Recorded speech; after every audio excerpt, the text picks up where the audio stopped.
Welcome back to Matt Jensen's YouTube channel. We need to come up with a better, well, no, it is your YouTube channel. This is Track versus Track. Matt's had me back again. It's becoming a regular thing. And this time he allowed me to pick the record. And you can already see Matt's showing it. It's the B-52s, self-titled, which I actually own a copy of this time, 1979 pressing.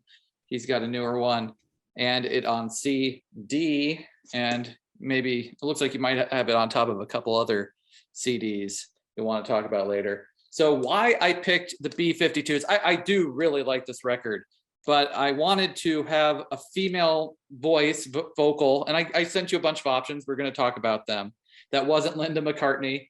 And I wanted to get out of the 1960s. And the ironic part of that is this is a band that their whole shtick is, you know, the late 1950s, 1960s aesthetic. So 2 steps forward, 1 step back, perhaps. What was your experience with this record, Matt?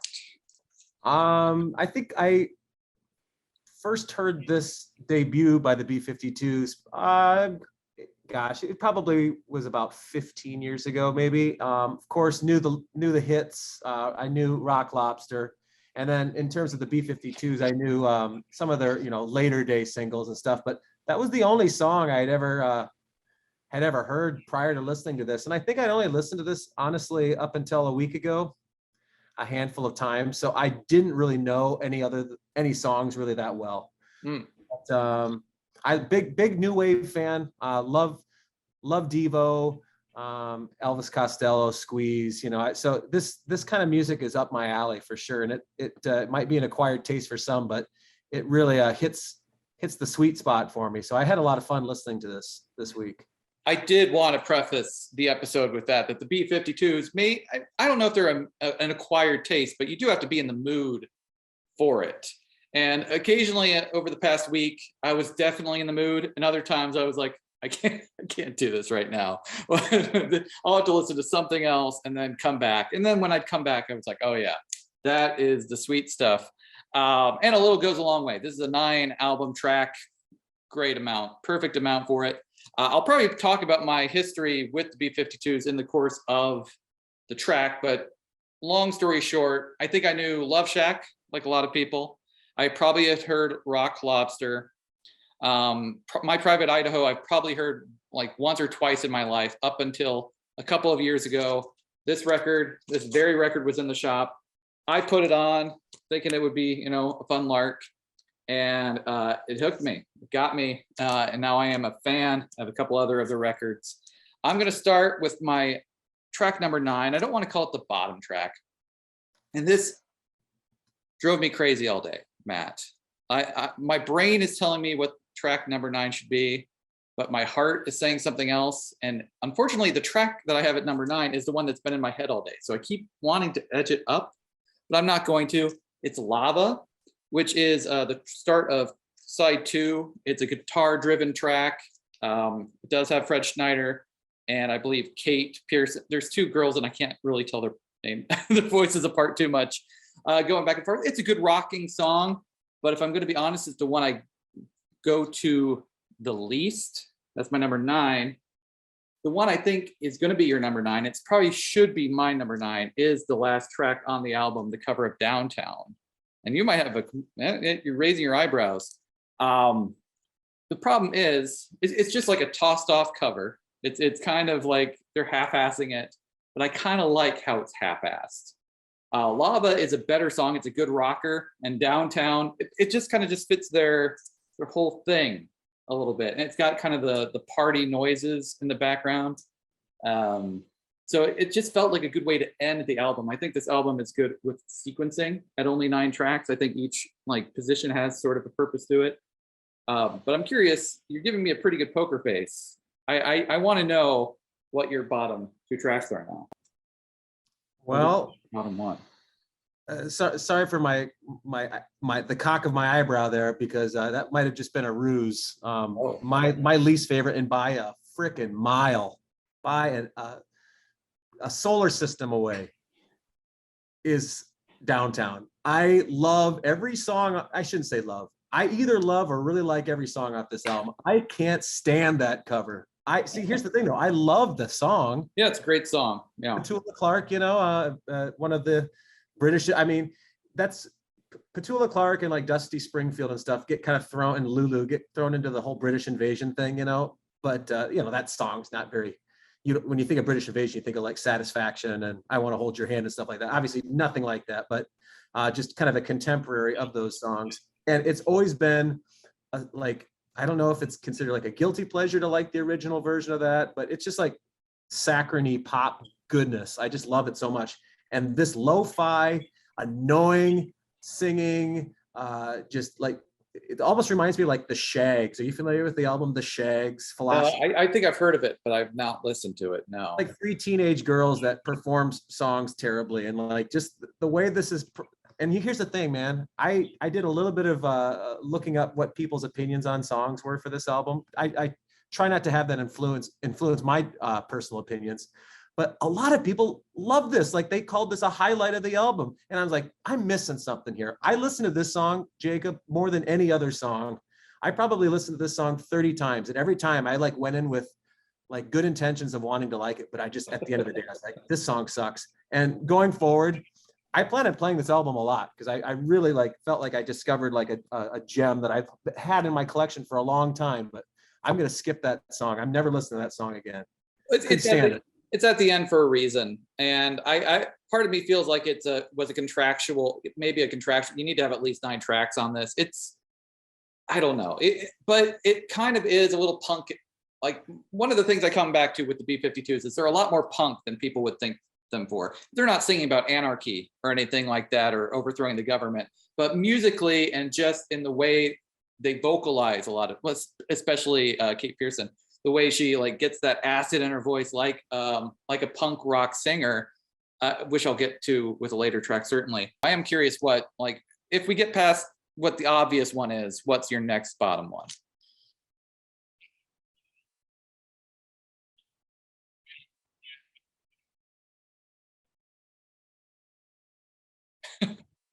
Well, that one, I think it kind of sounds, I mean, like how a lot of American punk singers take on that British affectation. It's like she's trying to be Johnny Rotten. My number 8 is 6060842, which honestly, for my money, it's better than that other phone number song called Jenny.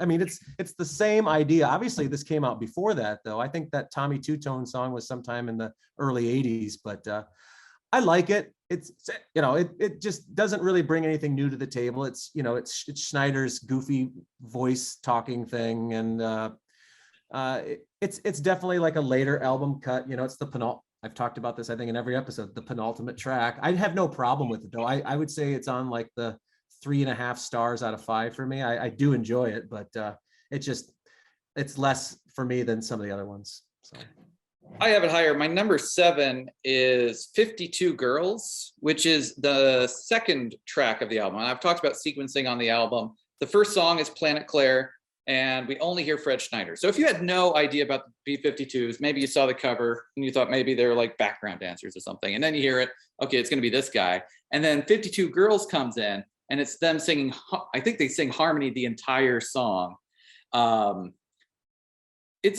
It's a good song. I like the song. And it's probably the song when I heard the record, it clicked with me. I was like, oh, wow, B-52s might be awesome. But it's one of the songs with the least going on. If you find the harmonizing, a little grating, it's that for the entire song. I can't make out any of the lyrics really other than name when they're singing it together. So it's a song I like, and like it's only a 9-track album. And I can like 8 of the songs or 7 of the songs a lot, and still it feels pretty low on there. You're number 7. Yeah, I thought we'd be maybe a little different on this. The simplicity of that song and a few others, I think I'm going to have higher than you. But my number 7 is There's a Moon in the Sky. The full title is There's a Moon in the Sky Called the Moon. And love all the space imagery. Obviously, this album has a ton of that, starting with Planet Claire, but it's not particularly memorable to me. some catchy lyrics for sure, but it's lacking melody. I think the song's just lacking, and there's a lot of these songs that lack melody, I should say. 52 Girls actually has probably one of the more instantly catchy melodies, but yeah, this one's just lacking melody for me, and it's using ideas like previously explored on side one, but just not as well. I like it though. It's super quirky. Like I said, fantastic lyrics. There's a particular rhyme in this song that I can't remember that it's I had it written down, but then I apparently didn't put it on my talking points here. But yeah, it's a good song, very good song. 3.5 stars for me, and that's my number 7. Trying to wonder what it could be. He rhymes meteorite with kryptonite. That's it. You got it. Oh man. Okay, I've already mentioned it. My next one, my number 6, is Planet Claire, which is the first track. And it's a good track. It's a good introduction to the album. Fred Schneider doesn't come in for like a minute and a half or something. And until then, it's a surf rock song. It's basically Secret Agent Man. And they have some doo-doo, doo-doo. It's a good instrumental. And then he comes in and does his thing, which there's a German word for what he does. And I learned it. What? Sprechstimme? Shrek. I can't pronounce it clearly. And I even took a semester of German. But I didn't know there was something for what that is, because it's not really singing and it's not really talking. But yeah, it's a good song. It brings you into the album, but honestly, I like 5 tracks more. Is that the one where they do the vocal theremin? No, that's Moon in the Sky. There's that descending organ there that goes.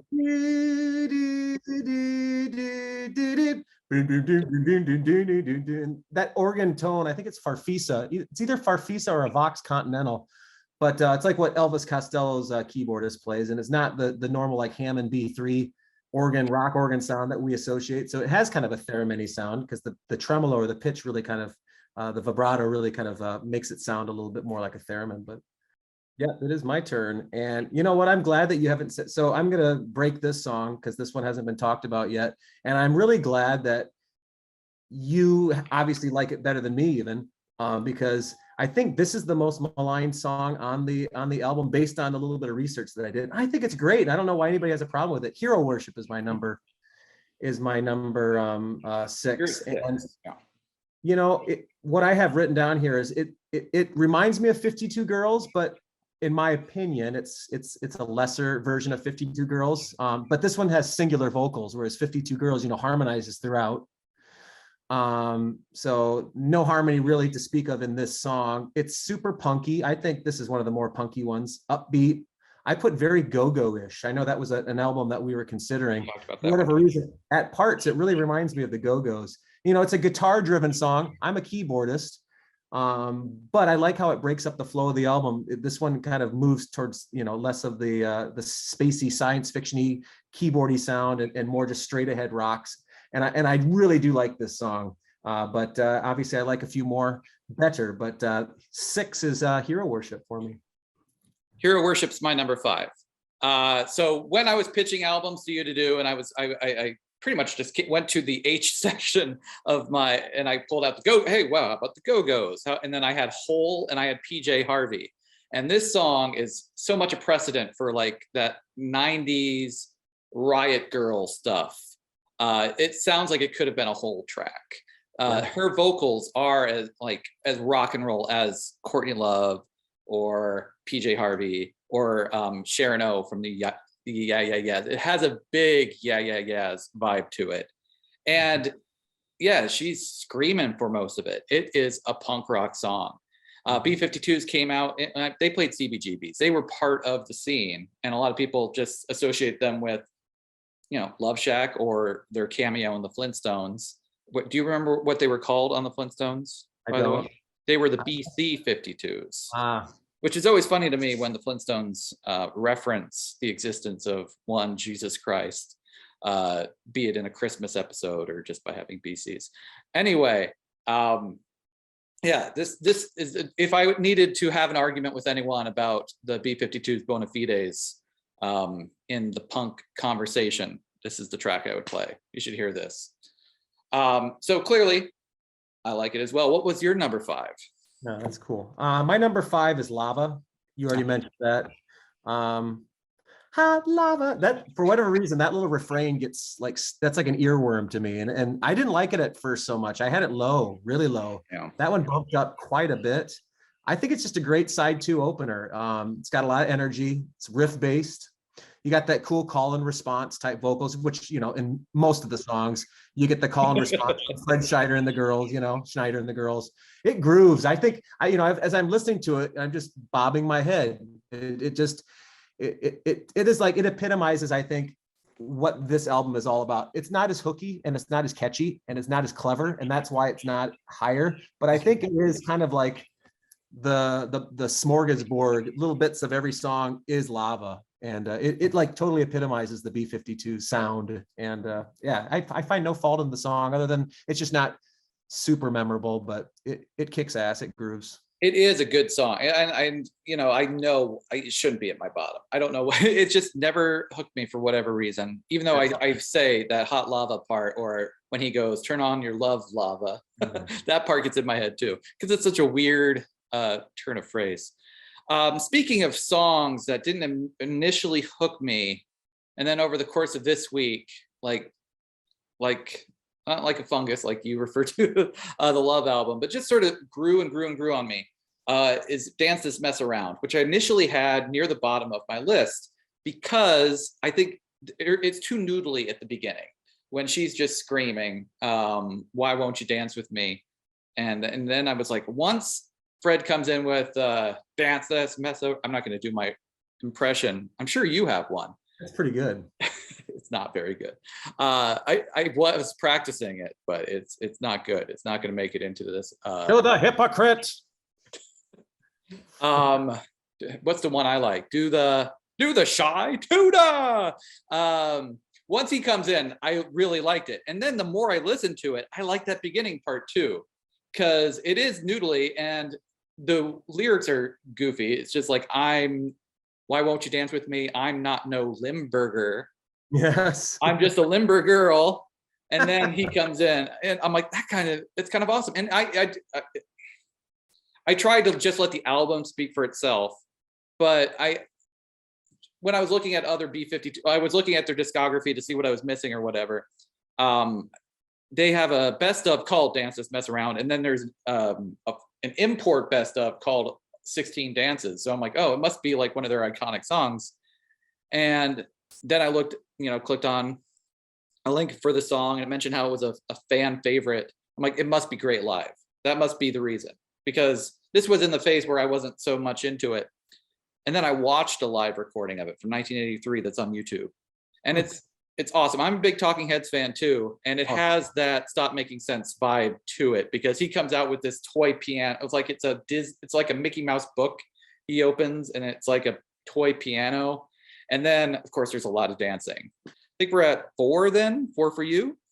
Yeah, man, we're on the same page. Yep. That's my next one too. And you may have noticed this is my first side one song on my rankings here. Yeah. And I hate to put it here because, man, I love it. You're right. You nailed every talking point I was going to say. It's less immediate for sure because it starts off so slow. I mean, but you get Pearson's unapologetic screaming, why don't you mess with me? I just love it. It kind of reminds me of Velvet Underground-ish almost at times. And then it also reminds me of Wendy O. Williams from the Plasmatics. It just kind of has that just raw nature to it. But it took a while to grow on me for sure. The silly names of the fictitious dances being called out. Shy Tuna. And I do like, they do all 16 dances. There's only 16 dances. They don't name 16. They name maybe 8, right. Maybe half of them. But the Hypocrite, Shy Tuna. I have it right here. I don't want to look at it. The Baked Alaska, is that one? Oh yeah. The Hippie Shake, the Aqua Velva, Dirty Dog. I want to learn all 16 of these dances now. No kidding. So I think it's, to me, in my number 3. As you can tell, I guess I liked side B more than you did, or side 2 more than you. I have There's a Moon in the Sky, parentheses, it's called The Moon, because I find the lyrics just hilarious, because we call it, just even the title, we just call the moon the moon. we all the other planets we give, funny Greek names. Ours is that's the moon. I find it hilarious. It's what I want in a B-52 song. It's call and response. It's him just naming random space things, and them doing it well. And this is the one with it's in my notes, the vocal theremin where they go the ooh. It's not the definitive B-52 let's name random stuff songs, but it's up there. I like it a lot more than you do apparently. You're number 3. Yeah, I really do like it. I think There's a Moon in the Sky Called the Moon and Dance This Mess Around are probably the most similar songs, like the calling out the stuff and whatnot and the call and response. But I guess I just must like Dance This Mess Around more. Maybe I get a little like tired by the time that song comes up. I don't know. My number 3, you already mentioned it, 52 Girls. And I think this song is pretty well thought of overall. I think I haven't looked at the track listings of a greatest hits compilation or anything like that, but I would be darn surprised if this wasn't on here, because for me it's like pure dancey giddiness.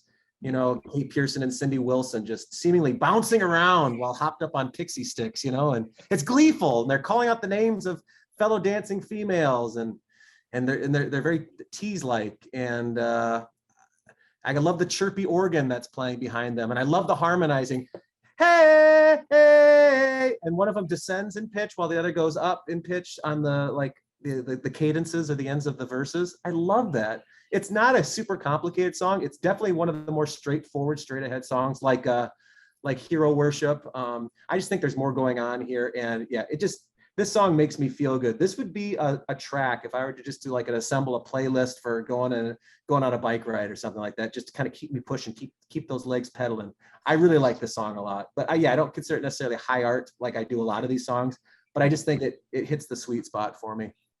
So it pains me that I have it as low as I do. It's just the way, it fell down for me, because like I said, it's the one that hooked me when I listened to this record the first time. So for sentimental reasons, I should have it a lot higher. But I think just the process of writing them down and then writing them down again and writing them down again, everything shakes around. My number 2 track is the one I said there's a moon in the sky and the moon is funny. This one I think is the funniest one. And yeah, it is very similar to the other 8675309. It's 6060842, which I find to be a punkier track. It reminds me of a Ramones track when I'm talking about that kind of punk music. It's that type of song they would write. You find a number written on a bathroom stall, you try and call it, it's been disconnected. That's like the B chorus too, when they just go, the number's been disconnected. And I just love how he says 6060842. Clearly it's not my number 1, and our number 1s are going to be the same. I have a pretty strong feeling about this, unless you maybe not. Eyebrow again. Yeah. But it's the one I would play for people and be like, I'm surprised this wasn't a single. I think this would have been a pretty big hit because there's multiple catchy parts to it. It's high energy and you just want to jump around and maybe not thrash to the B-52s, but it's one that even, when I wasn't sitting down to listen to the whole record, I would put it on my phone throughout the course of the week just to get a little taste of it. So, and it is one that started off kind of low and then throughout the course of the week shot its way up. Your number 2. Yeah, I could have definitely had that one higher. I mean, between that, Hero Worship, There's a Moon in the Sky and Lava, those were all kind of jockeying for position there, and it changed a bunch for me too. And now that you've spoken so highly of it, makes me regret. Oh, stick with your gut. Stick with your gut. Well, this is maybe the Claire, right? The biggest shock here. This is number 2 for me, and no, it's actually Rock Lobster. Whoa! Oh! And I'll tell you why. I have some explaining to do here, right? Yeah. I try. Actually, I'll be honest too. I fought really hard not to have Rock Lobster as my number 1. So I want to see how you managed to justify it.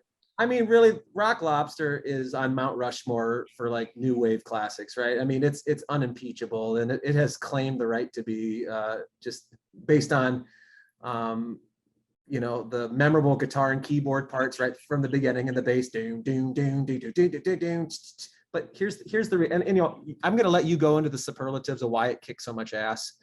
The reason why it's my number two, because that's really the only talking point I'm going to make, and I'll let you make why you think it's number one, is because of the 7-minute length. It is long. It goes on. Yeah. And it loses luster towards the, I mean, I was not actually that familiar with like the 3.5 minute to the end part of the song. I must have like heard this song a lot, like on a radio edited format or something like that, like on 80s compilations or something like that. Cause as I was listening to like the last like 2 or 3 minutes of the song, like, I don't really remember this part. And it is different enough. Like there's two like different themes going on here. It doesn't really recapitulate that much to the part that I love, which is if it kept that vibe going throughout, I could deal 7. I could live with 7 minutes of that. But yeah, I like the down, down, down part, but it's like after that, I can't quite articulate how that sounds right now. But I was always like ready to be done with the song. And that was like its demerit for me to why it was number 2. But tell me why it's deserving of the number 1 spot. Tell me why I'm wrong, which I probably no. I think I think my brain started tuning it out a little bit after a certain point. So, but then by that point, I'm already like, well, it's Rock Lobster. It's going to be my number 1 because I mean it's just again. Humor and lyrics maybe has more weight on me than other people. I don't think it's the funniest track, but it is still like rant. Like, what does that mean? Rock? Like, is it a lobster that rocks? Is it a lobster made of a rock? It doesn't make a ton of sense. This song is the one that is actually evoking the beach party vibe. And this is the lyric that actually is embracing the surf rock musicality with lyrics that are about bacon potatoes, baking in the sun, muscles flexing, clamshells clapping. It's dumb, but also instrumentally that it's iconic, and the way the call and response goes, I think it is one of the better meshing of the two voices with the there's just a lot going on vocally. I think it's probably the synthesis of what we want from a B-52 song, and I would have felt like I was trying too hard to just, though the length is a pretty, here comes a bikini whale. What does that mean? That's the last lyric. Well, I think this song, from what I've read, a lot of the lyrics are like symbolism for like, you know, naughty behavior on the beach. Oh. From what I gathered, I didn't really look deeply into the lyrics, but I never would have thought that from just face value and listening to it. But apparently, is it a drug? Is Rock Lobster a drug you take? Is it meth? Is it crack, cocaine? I think it's about people having fun with each other. Oh, that kind of fun. That makes more sense. This is a PG rated show, so I'm not going to get too deep into it. But yeah, and I haven't really looked. I hadn't until we started recording looked at the lyrics. He was in a jam, Essen in a giant clam, Sin a giant clam. That's what the lyric says. Essen a giant clam. Wow. All right. What's your number 1? It's Planet Claire, right? Yeah, it's Planet Claire. You know, you talked about it. You said like it had the James Bond thing. I think it sounds like Peter Gunn. That might be. I mean, it's a total ripoff theme. And you're right, the vocals don't begin until about halfway through the song. But when Fred Schneider starts barking about a world of odd extraterrestrials, man, this song just gets me going. As a matter of fact, I had band practice on Tuesday, which is when we've recorded a lot of these, and we didn't this week because of that. We jammed out on this song. Our bass player, you know, he knew. I was like, I played it for him. I was like, he's like, oh yeah, Peter Gunn, and he knew it, so he started going do do do do do, and I got that organ part, that descending, and I looked up the lyrics. And it's a super easy song to play, but man, it was fun. And we then went on like a jam, like for 20 minutes on just this, you know, simple progression. And I just think it is so cool. And like when I first heard that song, I think, at least with Critical Ears, which was a week ago, I'd heard it, I think, just from casually playing it a few times over the time I've owned it. But as I was listening to it with Critical Ears, I'm like, how have I been neglecting this album? Album is a masterpiece. Like, if anything, if you got Rock Lobster, which I knew well, and that is kicking off, and then 52, I was like, what have I've just, this has been gathering dust on a shelf for that long. And I guess maybe because it's like the new hot song for me. And, you know, if we did this exercise a month from now, I might come to my senses and be like, you know what? Rock Lobster's the better song. But for whatever reason, that's just so tasty to me right now. It took the number one spot. Another thing, since I have the lyric sheet out, it does want you to know that 6060842 is an imaginary number, and any number. Yeah, no area code. No area code. Yeah, it is reversed. 84 or 6060842. Like that's the opposite of how I'm used to phone numbers working, but they couldn't figure out the rhyme. Tommy Two Tone had to crack that nut. Any other songs about phone numbers? Oh yeah, that'd be kind of an interesting. Blondie's Telephone, but I don't think there's a number in that. Well, Call Me by Blondie too, right? Yeah. Call me. Did they have two songs about Call me, oh, call me, call me. that hanging by the telephone? Did they have two songs about being called? Oh. Yeah, well then you got Telephone Line by Electric Light Orchestra. Oh, telephone line, give me a sign. That'd be an interesting thing to do as like an extension to these track versus tracks. We could do like a side 3, like offshoot discussion that has something to do with. I get the videos are long enough though as they are, aren't they? Well, this one was only 9 tracks, so we got through pretty quickly. Great album. Got Wild Planet. Some people prefer this to the yellow one. I just haven't listened to it enough. If we keep doing this, who knows how long. And the one that I'm kind of proud for just digging out of a crate is the Party Mix, which came out between the two records. And it's not like I thought it was gonna be like Beach Boys Party, where it's just the tracks and they've added like, but it is a remix. It's probably the only remix album I own. So it's let me see the Wild back. Planet. It's got Party Out of Bounds, Private Idaho, Give Me Back My Man, and then Lava Dances Mess Around and 52 Girls, kind of all mixed together. I'm not the vocals get mixed or further down in the mix in the remix, and for some reason they add a saxophone to Lava, which maybe also colored my I'm not a saxophone guy. Maybe that hasn't come up yet. I do not care. Wow.